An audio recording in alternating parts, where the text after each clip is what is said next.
तो बर्तमान BSKY card बंद एवं आसला गोपबंधु जन आरोग्य योजना।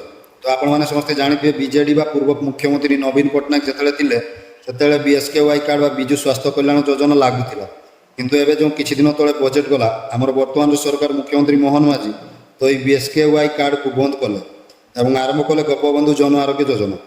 तेज एक कार्ड मिलवाक जाऊँगी आपको केते टंकार चिकित्सा मिल कार्ड केमी पाइबे संपूर्ण डिटेल्स से वीडियो माध्यम जानीपारे। तो चलते वीडियो स्टार्ट करा पूर्व जदि आप चैनल को नुआ देखुं आम चैनल को एवं सब्सक्राइब करूँ एमती नुआ नुआ इनफर्मेटिव वीडियो देखापी।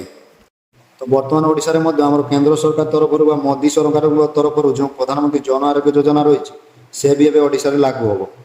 पूर्व सरकार बा मुख्यमंत्री नवीन पट्टनायक थिला यह लागू होई नथिला। एबे किंतु मोहन सरकार आसिबा परे एबे प्रधानमंत्री जन आरोग्य योजना मिलिबो तासह जो मोहन माझी घोषणा कले गोपबंधु जन आरोग्य योजना यह भी लागू हम। तो यही गोपबंधु जन आरोग्य योजना केते टंकार चिकित्सा मिले तो जानी रखु पुरुषों क्षेत्र में चिकित्सा 5 लाख और महिला क्षेत्र में 10 लाख मिले। जमी बीएसकेवाई कार्ड सुविधा सब मिलूला तो सेमती सेम सुविधा गोपबंधु जन आरोग्य योजना मिले।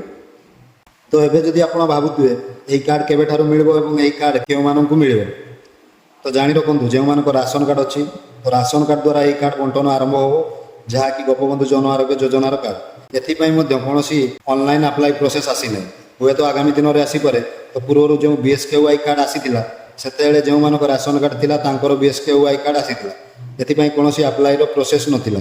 ठीक सेमिति गोपबंधु जन आरोग्य योजनार कार्ड एमती हो एवं बाकी रहिला प्रधानमंत्री जन आरोग्य योजना एथिरे हुए तो ऑनलाइन प्रोसेस आसीपे एवं जिते आसो आप चैनल माध्यम जानीपारे।